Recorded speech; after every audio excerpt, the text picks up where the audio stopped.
Hello guys, good morning. Welcome to my YouTube channel AP path education. I am Ashu. आज हम discuss कर रहे हैं BSc final year semester 6 semester का real and complex analysis. ठीक है, कल हमने बेसिक्स वीडियो डाली थी जिसमें हम कुछ एलिमेंट्री कॉम्प्लेक्स फंक्शन पढ़ के आए थे। जैसे कि एक कॉम्प्लेक्स फंक्शन पढ़ा था हमने, सबसे पहले हमने कॉम्प्लेक्स फंक्शन पढ़ा था ए की पावर जेड, फिर पढ़ा था लॉगरिथम ऑफ जेड और फिर पढ़ा था एक जेड की पावर अल्फा। ठीक है, अब हम पढ़ रहे हैं मैपिंग और ट्रांसफॉर्मेशन। मैपिंग क्या होती है आपके पास, सबने पढ़ा होगा मैपिंग सब फंक्शन पढ़ के आएंगे। फंक्शन आपके पास क्या होता है, एक फंक्शन होता है, एक मैपिंग जो हम डिफाइन करते हैं किसी एक सेट से किसी दूसरे सेट के ऊपर। ऐसे ही हम एक मैपिंग डिफाइन करते हैं, फंक्शन को ही हम मैपिंग बोलते हैं, फंक्शन को ही हम क्या बोलते हैं, ट्रांसफॉर्मेशन। उसने क्या कहा कि हमने एक मैपिंग डिफाइन की जेड प्लेन किस में होता है, एक्स प्लस आइटा वाई में, एक्स और वाई की फॉर्म में। हमने एक डी डोमेन में से एक यू वी जो आपका डब्ल्यू प्लेन बोला जाता है उसके अंदर एक डोमेन ली डी डैश। हमने एक मैपिंग डिफाइन की जो जेड से लेके डब्ल्यू प्लेन के ऊपर डिफाइंड है। ठीक है, तो हमने क्या कहा कि z x plus iota y होता है, डब्ल्यू किसके इक्वल होता है, यू प्लस आयोटा वी के इक्वल होता है। यू क्या होता है, जो यू होता है वो भी एक्स और वाई का फंक्शन होता है और वी होता है वो भी एक्स वाई का फंक्शन होता है। मतलब कि डब्ल्यू आपका क्या होता है, u x y plus iota v x y. तो यू और वी दोनों के दोनों कैसे होते हैं, कॉन्टीन्यूअस पार्शियल डेरिवेटिव फंक्शन। मतलब इन फंक्शन का पार्शियल डेरिवेटिव करोगे तो उनका डेरिवेटिव भी कैसा निकल के आएगा आपके पास, कॉन्टीन्यूअस निकल के आएगा। ठीक है, तो हमने एक मैपिंग की डेफिनेशन क्या लिखी, ए मैप और ए ट्रांसफॉर्मेशन। एक मैप और a transformation which is relation between u v plane and x y plane. मतलब एक मैपिंग जो हम एक रिलेशन डिफाइन कर दें, मतलब जो एक रिलेशन हो किसके बीच में, एक्स वाई प्लेन के बीच में और यू वी प्लेन के बीच में। ठीक है, अगर एक रिलेशन डिफाइन हो जाए हमारे बीच में एक मैप के द्वारा तो उस मैप को आप क्या कहते हो, ट्रांसफॉर्मेशन। इस मैपिंग को आप ट्रांसफॉर्मेशन कब कहते हो, जब ये मैपिंग एक्स वाई प्लेन से यू वी प्लेन के अंदर कैसी मैपिंग हो जाए, 1-1 कोरोस्पोंडेंस। जहाँ पे आपको 1-1 कोरोस्पोंडेंस लिखा होगा इसका मतलब वो mapping 1-1 plus onto mapping मिलेगी आपको। ठीक है, मतलब कि आप एक्स वाई प्लेन में एक यूनिक एलिमेंट लोगे तो आपको डब्ल्यू प्लेन में एक यूनिक एलिमेंट मिलना चाहिए, क्योंकि 1-1 की कंडीशन क्या होती है कि यूनिक एलिमेंट की इमेज आपको क्या मिलनी चाहिए, यूनिक मिलनी चाहिए। तो उसका आप क्या कहते हो, ट्रांसफॉर्मेशन। अब हम पढ़ेंगे ट्रांसफॉर्मेशन के बाद लीनियर ट्रांसफॉर्मेशन। लीनियर ट्रांसफॉर्मेशन क्या होता है, लीनियर ट्रांसफॉर्मेशन एक मैपिंग या फिर एक फंक्शन ही होता है जो डिफाइन होता है एक्स वाई प्लेन से यू वी प्लेन के ऊपर, लेकिन उसका जो फंक्शन होता है ना वो इस टाइप से डिफाइन होता है ए जेड प्लस बी। मतलब ये लीनियर होने का मतलब क्या होता है कि पोलिनोमियल की डिग्री आपके पास कैसी होनी चाहिए, 1 सिंगल पावर में। तो ए जेड प्लस बी, जेड की डिग्री कितनी है, 1। तो ये कैसा आपके पास एक फंक्शन जिसकी जो फंक्शन किस टाइप से डिफाइन हो, ए जेड प्लस बी पे, उस पर कंडीशन क्या है, ए कैसा होना चाहिए, नॉन ज़ीरो। क्यों, क्योंकि अगर ए आपका 0 हो गया, ए 0 होते ये मैपिंग किस में हो जाएगी, ए 0 पुट कर दिया तो मान लो एफ जेड किसके को आ गया, बी। ये तो कॉन्स्टेंट मैपिंग आ गई, लेकिन आपको तो क्या चाहिए, लीनियर ट्रांसफॉर्मेशन।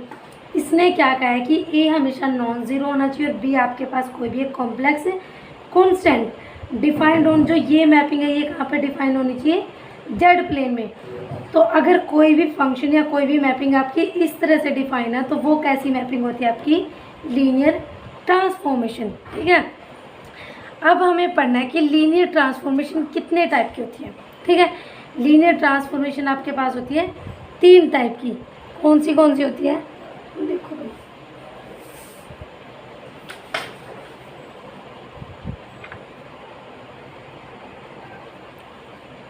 हमने क्या पढ़ा है कि जो लीनियर ट्रांसफॉर्मेशन है उसके टाइप्स पढ़ेंगे वो कौन से हैं।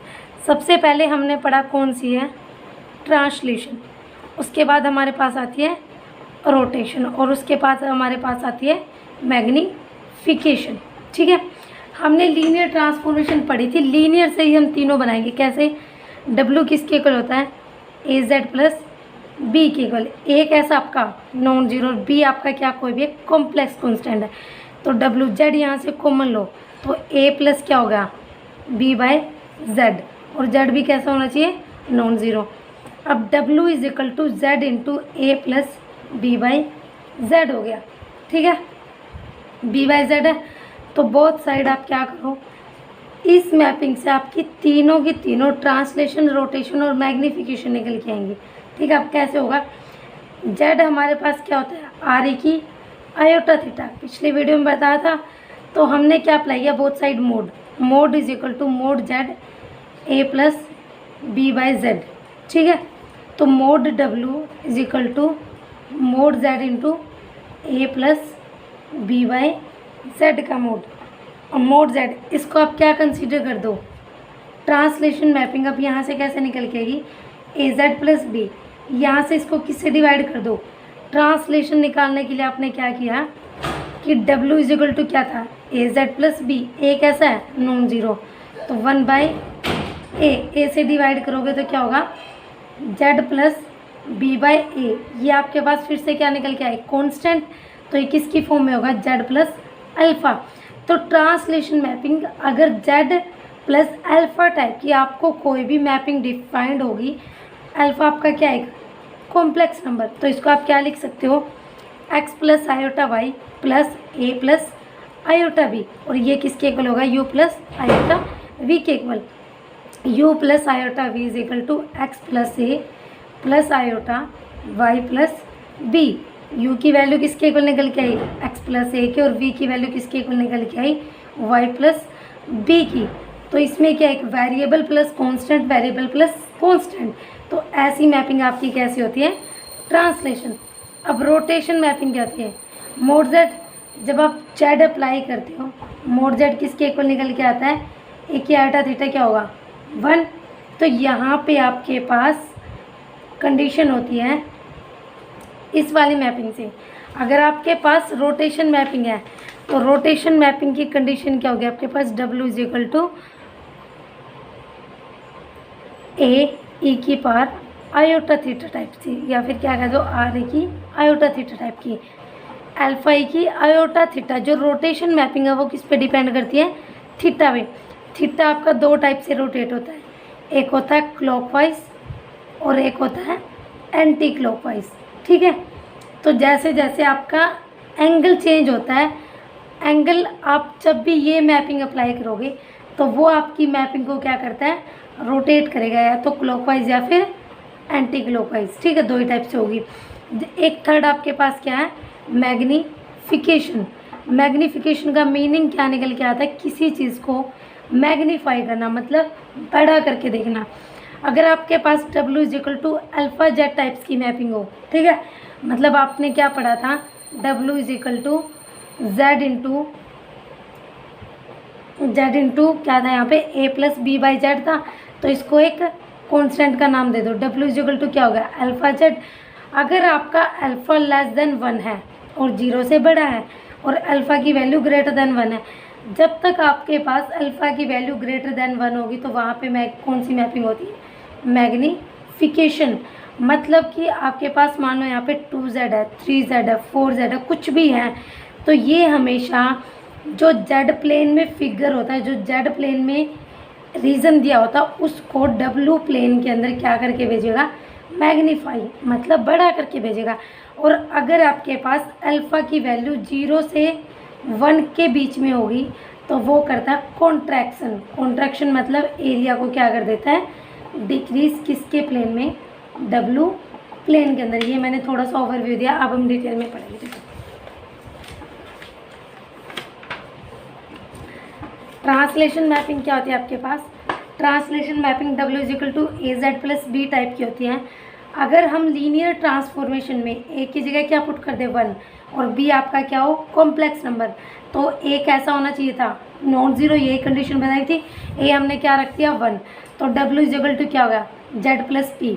इसका एक इम्पोर्टेंट नोट क्या कहता है? जो ट्रांसलेशन मैपिंग होती है वो कभी भी शेप और साइज़ को चेंज नहीं करती, सिर्फ ओरिजिन को शिफ्ट कर देती। जो आपका ये कांस्टेंट होता है, इसकी वजह से आपका ओरिजिन शिफ्ट हो जाता है जेड प्लेन से जब आप डब्ल्यू प्लेन के अंदर मैपिंग अप्लाई करते हो। आपने एक लीनियर ट्रांसफॉर्मेशन ली जेड प्लस 2 प्लस आयोटा, ठीक है। इसका रीज़न आपको ये दे रखा है 0 to 2 प्लस आयोटा और आयोटा। आपने ये मैपिंग अप्लाई करनी है और ये मैपिंग यहाँ से कहाँ जा रही है, इस प्लेन में। जब आप जेड की जगह 0 रखोगे तो एफ जेड क्या हुआ, 2 प्लस आयोटा। एफ जेड किसकी वैल्यू होती है, डब्ल्यू की। मतलब ये किसकी वैल्यू आई है, यू की और वी की। यू की वैल्यू कितनी है 2 और वी की वैल्यू कितनी है 1। तो ये पॉइंट स्टार्टिंग में क्या था, 0 और 0 कहाँ पे शिफ्ट होगा, 2 प्लस आयोटा पे। नेक्स्ट आप जेड की जगह आयोटा रखो तो क्या होगा, आयोटा प्लस 2 प्लस आयोटा क्या होगा, 2 प्लस आयोटा 2 आयोटा। तो यू की वैल्यू कितनी है आपके पास 2 और वी की वैल्यू कितनी है 2 आयोटा। 2 ये कहाँ था, आयोटा यहाँ था, तो आयोटा कहाँ पे शिफ्ट होगा, 2 प्लस 2 आयोटा पे। मतलब ये वैल्यू ओरिजिन से कितना शिफ्ट करके आपके पास 2 टाइम शिफ्ट करके चलेगी, ठीक है। इसको आप कहते हो ट्रांसलेशन मैपिंग।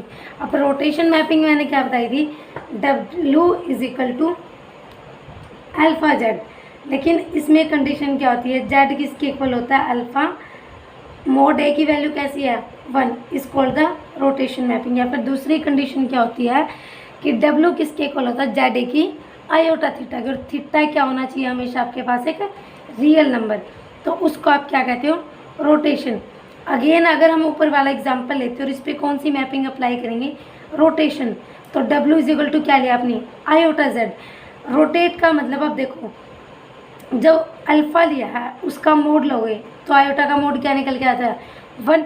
इसका मतलब ये कौन सी मैपिंग है, रोटेशन मैपिंग है। दूसरा देखो, आयोटा इंटू क्या होगा, ए की पावर आयोटा थीटा। अब थीटा आपका अगर पॉजिटिव है और थीटा आपका नेगेटिव है, दो चीज़ों पे डिपेंड कर गया।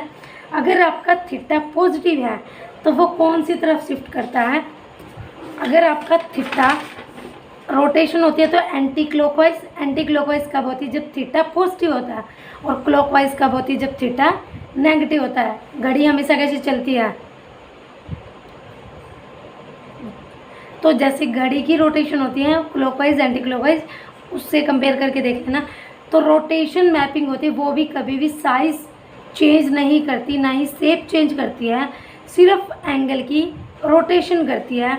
वो रोटेट पॉजिटिव या फिर negative, region as it is रहता है, ठीक है। अब आपके पास आती है मैग्नीफिकेशन। मैग्नीफिकेशन मैंने क्या बताई थी, एक लीनियर ट्रांसफॉर्मेशन होते हैं W is equal to alpha z type से। अल्फा कैसा होता है, greater than 0 in z plane में। वो स्ट्रेच मतलब मैग्नीफाई करना, कॉन्ट्रैक्ट मतलब कम करना, in the direction of Z according. A की वैल्यू अगर पॉजिटिव है, मैंने क्या कहा था, ए की वैल्यू ग्रेटर देन 1 है तो मैग्नीफाई करेगा और लेस देन 1 है तो कॉन्ट्रैक्शन मैपिंग करता है। जो मैग्नीफिकेशन मैपिंग होती है ये शेप चेंज नहीं करती, लेकिन उसका साइज जरूर चेंज करती है। मैग्नीफाई क्या करता है, छोटा तो बड़ा करके देखा, तो इसका मतलब उसने किस में चेंज किया, साइज में चेंज किया। अब आपके पास सबसे इम्पोर्टेंट मैपिंग होती है इन्वर्जन मैपिंग। इन्वर्जन मैपिंग क्या होती है कि किसी चीज़ का इन्वर्स करना। W किसके इक्वल है, 1/z का, तो Z भी क्या होगा 1/W। तो इसका मतलब ये दोनों एक दूसरे के क्या होते हैं, इन्वर्स। इन्वर्स की एक कंडीशन पढ़ के आए होगे, WZ is equal to 1। Matrix की फॉर्म में ए बी करने पर आपको क्या मिल रहा है, आइडेंटिटी। तो B किसका इन्वर्स होता है, A का, और A किसका इन्वर्स होता है, B का। तो ऐसे ही आपके पास W और Z दोनों क्या है, इन्वर्जन मैपिंग है। तो इन्वर्जन मैपिंग क्या होती है, एफ जेड आपने जो मैपिंग ली वो क्या होगी 1/z। मतलब जो भी आप Z प्लेन में नंबर लोगे वो W प्लेन में जाके 1 के अपोन में चला जाएगा। तो वो कैसी होती है, इन्वर्जन मैपिंग। और ये मैपिंग हमेशा कैसी होती है, 1/1 ऑन टू और कॉन्टीन्यूस मैपिंग, ठीक है। तो अब हम इसमें एक नई चीज़ पढ़ेंगे 1/z। इसमें 4 चीज़ें निकल के आते हैं, ये क्वेश्चन भी है, थ्योरम्स भी है और ये क्वेश्चंस भी आते हैं पेपर्स के अंदर। अब देखो W is equal to 1/z लेके चले थे। W आपका क्या होता है, U प्लस आइटा भी होता है। Z किसके इक्वल होता है, X प्लस आइटा वाई के। इसको मल्टीप्लाई कर दिया मतलब reciprocal, rationalisation, x minus iota y, x minus iota y, multiply उसी से डिवाइड। तो क्या हो गया x माइनस आयोटा v, नीचे क्या है a plus b a minus b, तो a square plus b square हो गया। अब रियल और इमेजिनरी पार्ट सेपरेट करो। रियल क्या होगा u is equal to x by x square plus y square, v किसके इक्वल होगा y by x square plus y square. अब यहाँ पे क्या लेके चले थे w is equal to 1 by z, और जब z is equal to 1 by w लोगे तो तब आपके पास क्या निकल के आएगा, यहाँ से सिर्फ u की जगह x लिख दो, u by u square plus v square हो जाएगा, और यहाँ पे y is equal to minus v by u square plus v square. अब आपको एक जनरल इक्वेशन होती है किसकी, सर्कल की, वो कैसी होती है a into x square plus y square plus b x plus c y plus d is equal to 0। इसमें एक स्पेशली कंडीशन होती है b square plus c square greater than होना चाहिए हमेशा फॉर ए डी से। ए कैसा होना चाहिए, नॉन ज़ीरो होना चाहिए। ये इक्वेशन अगर ए आपका नॉन ज़ीरो है तो ये किसके लिए होती है, जो आपकी रेडियस होती है सर्कल की, मतलब रेडियस ऑफ सर्कल, वो हमेशा कैसी होनी चाहिए, पॉजिटिव रियल नंबर। ठीक है, कब जब आप एक्स और वाई की वैल्यू पुट करते हो। तो यहाँ से देखो, अगर आप ये वैल्यू एक्स की जगह पे और वाई की जगह पे ये वैल्यू रखोगे a into u by u square plus v square plus यहाँ पे वाई की जगह रखोगे तो वापस क्या हो जाएगा वी स्क्र, यहाँ से square u square plus v square का whole square plus b into u by u square plus v square plus c into minus का v by u square plus b square plus d is equal to 0। ये किस में लेके चले थे, Z plane में।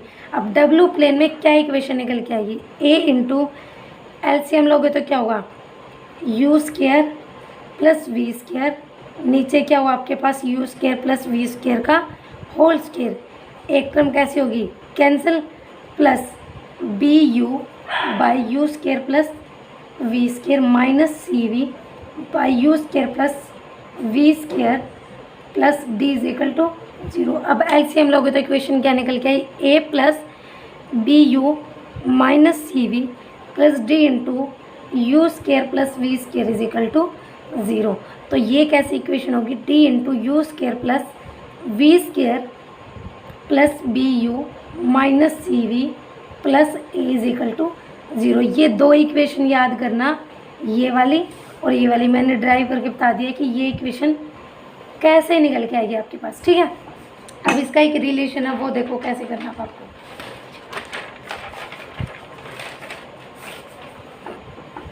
अभी दो इक्वेशन थी, इन दोनों को यहाँ पे लिखो, a into x square plus y square plus के बी एक्स प्लस के सी वाई प्लस के डी इज इक्वल टू 0, और दूसरी क्या थी d into u square plus v square plus b u plus minus c v plus a is equal to 0। अगर आपका Z plane के अंदर और डब्ल्यू प्लेन में क्या निकल के आएगी, ये आपके पास क्या है सर्कल है, ए कैसा इसमें नॉन ज़ीरो, और डी भी कैसा लेके चलें, ए भी नॉन ज़ीरो ले लिया आपने और डी भी non zero, a non zero D non zero, मतलब यहाँ पे क्या ये सर्कल। तो डब्ल्यू प्लेन में भी आपको क्या मिलेगा सर्कल। तो आपको क्या मिला, इन्वर्जन मैपिंग सर्कल को किस में मैप करती है, सर्कल में भी मैप करती है। दूसरा क्या, अगर आपका ए भी 0 हो जाए और डी भी 0 हो जाए तो दूसरी कंडीशन क्या निकल के आएगी, ए 0 डी 0, तो क्या हो गया आपके पास b x plus c y is equal to 0। यहाँ से क्या निकला आपके पास b u minus c v is equal to 0। ये किसकी इक्वेशन होती है, स्ट्रेट लाइन की, जो किससे पास हो रही है ओरिजिन से, और ये भी क्या है स्ट्रेट लाइन जो किससे पास हो रही है ओरिजिन से। मतलब जो इन्वर्जन मैपिंग है वो लाइन को किस में मैप कर रही है, लाइन के अंदर। ठीक है, दो चीज़ समझ आई। अब थर्ड में देखो, ए कैसा ले लिया नॉन ज़ीरो, डी को क्या कंडीशन कर दी 0 पे। सिर्फ ए और डी का चक्कर है भाई और किसी चीज़ का नहीं, क्योंकि बाकी सब कुछ सेम रहा है, तो सिर्फ चेंज क्या हुए आपके पास ए और डी। ए को नॉन ज़ीरो लिया, डी को 0 लिया, ए को पहले क्या रखा नॉन ज़ीरो, डी कैसा है 0। तो ये इक्वेशन कैसा आपका सर्कल, लेकिन ये कैसा था नोट ओरिजिन, ओरिजिन से पास नहीं हो रहा था, और ये भी कैसा मिल रहा था नोट ओरिजिन से। और ये सर्कल है लेकिन ये क्या हो रहा है पास थ्रू ओरिजिन से। तो ये भी आपको क्या मिलेगा, जब डी को आप 0 पुट करोगे, डी 0, तो ये किसकी इक्वेशन मिली आपको, लाइन की इक्वेशन। लेकिन वो क्या है, नोट पासिंग ओरिजिन। तो मतलब सर्कल किस में भी जा रहा है आपका, लाइन में भी जा रहा है। और फोर्थ कंडीशन क्या आती है, ए की वैल्यू 0, डी की वैल्यू नॉन 0। ए 0 लिखा तो क्या हो गया, लाइन नोट ओरिजिन। और नेक्स्ट किस में मिलेगा, डी नॉन 0, तो ये क्या मिला आपको, सर्कल। मतलब आपके पास 4 चीज़ें निकल के आई।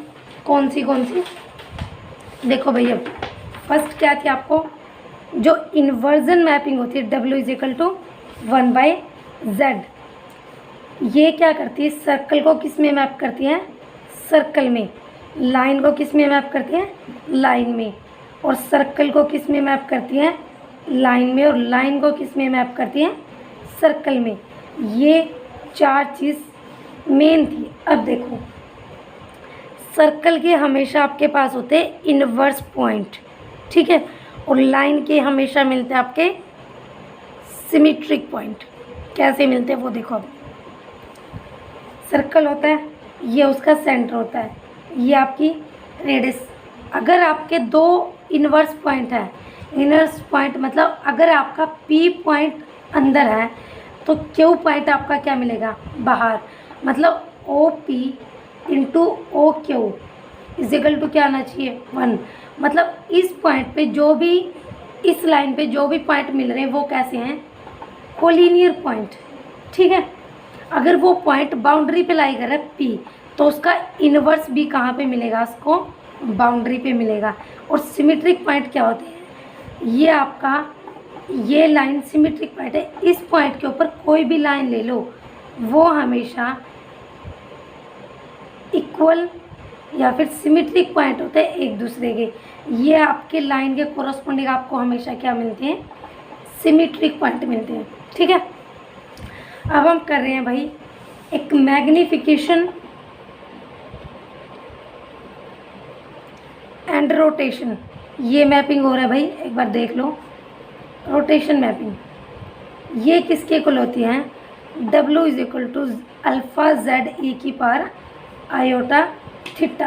इसमें जो आपकी मैपिंग होती है ये रोटेट भी करती है प्लस मैग्नीफाई भी करती है, किसको, जो आपका रीज़न दिया होता है, ठीक है।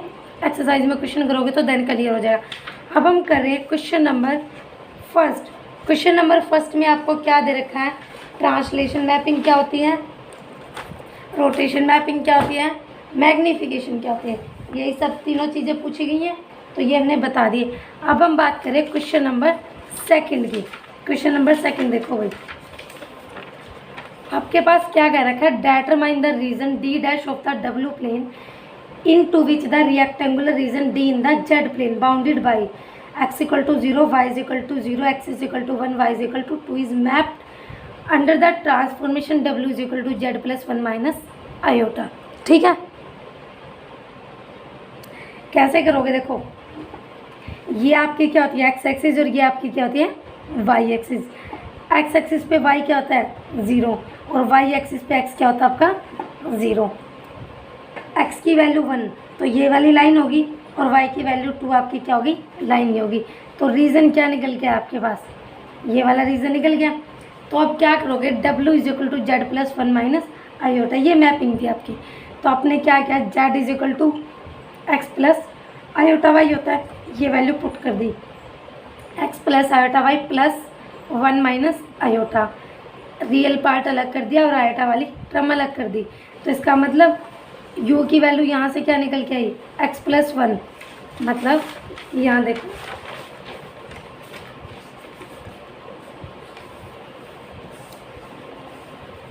ये देखो यहाँ पे आपके पास क्या निकल के आया, W=x+1 + i⁴y-1। ये चीज़ थी। W किसके इक्वल होता है, u + i⁴v के इक्वल। x+1 + i⁴y-1 हो गया। रियल पार्ट रियल से कंपेयर करो, क्या हुआ x+1, आयोटा वाला आयोटा से कंपेयर करोगे तो क्या हुआ y-1। तो अब आपको कंडीशन दे रखी है कि x की वैल्यू क्या होनी चाहिए 0 और y की वैल्यू 0, x की वैल्यू 1, y की वैल्यू 2। ये आपको z प्लेन का रीज़न है। अब आपको किस में बनाना है? w प्लेन में। w प्लेन में देखो आप कैसे बनाओगे, x की वैल्यू 0 रखो तो u की वैल्यू क्या मिली आपको? 1। y की वैल्यू 0 रखो तो v की वैल्यू क्या मिली? -1। तो इसका मतलब माइनस में भी वैल्यू जा रही है। ये क्या होगा? u, ये क्या होगा? v, ये क्या होगा? v, ये क्या होगा? u। u की वैल्यू 1, यहाँ पे 1 कंसीडर कर दो, 2 3, ये -1 देन -2, 1 2, -1 -2। अब देखो u की वैल्यू 1 तो u की वैल्यू 1, ये वाली लाइन बनेगी। नेक्स्ट है v की वैल्यू -1 है तो नीचे की तरफ बनेगा। नेक्स्ट पॉइंट आपके पास क्या है? x की वैल्यू 1 रखो तो 1 + 1, u की वैल्यू क्या निकल के आ गई? 2। तो ये क्या होगी? 2। ये लाइन ऐसे बढ़ाओगे तो y की वैल्यू क्या रखो? 2। तो v की वैल्यू क्या निकल के आएगी? 2 - 1। तो v की वैल्यू क्या होगी? 1। तो ये रीज़न क्या हो गया? 1। तो आपके पास कौन से वाला रीज़न निकल के आया? ये वाला रीज़न निकल के आया, ठीक है। और मैपिंग क्या थी आपकी? w = z + 1 - आयोटा, मतलब किसकी फॉर्म में थी? z + alpha. तो कौन सी मैपिंग थी? ट्रांसलेशन। और ट्रांसलेशन मैपिंग क्या होती है? ओरिजिन शिफ्टेड ओरिजिन होती है, ठीक है। तो ये पहले किस टाइप का रीज़न था? इस टाइप का था और ओरिजिन से स्टार्ट होता है और अब इसने कहाँ से शिफ्ट कर दिया? 1 से स्टार्ट कर दिया। क्वेश्चन समझ आया?